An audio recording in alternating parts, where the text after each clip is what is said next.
Hello friends, welcome back to Online Web Tutorials. Today we're going to go over 3 common coding mistakes that 99% of JavaScript developers make, and most importantly, how to avoid them. Mistake 1: forgetting to use let, const, or var. If you do not use let, const, or var when declaring variables, they automatically become global variables. This can result in unpredictable actions and errors. Solution: always use let, const, or var to declaring variables. Always use const for constant variables and let for others. Avoid use of var.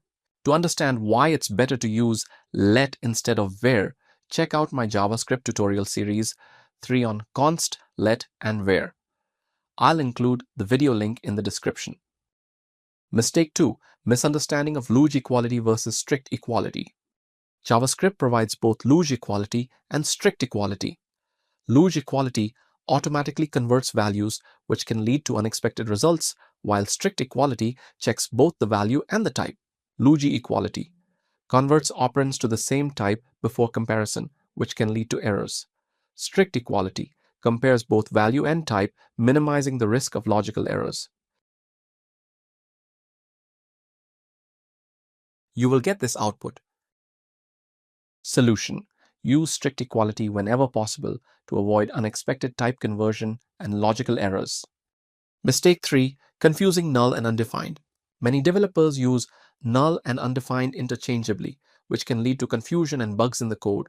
However, they represent different concepts in JavaScript.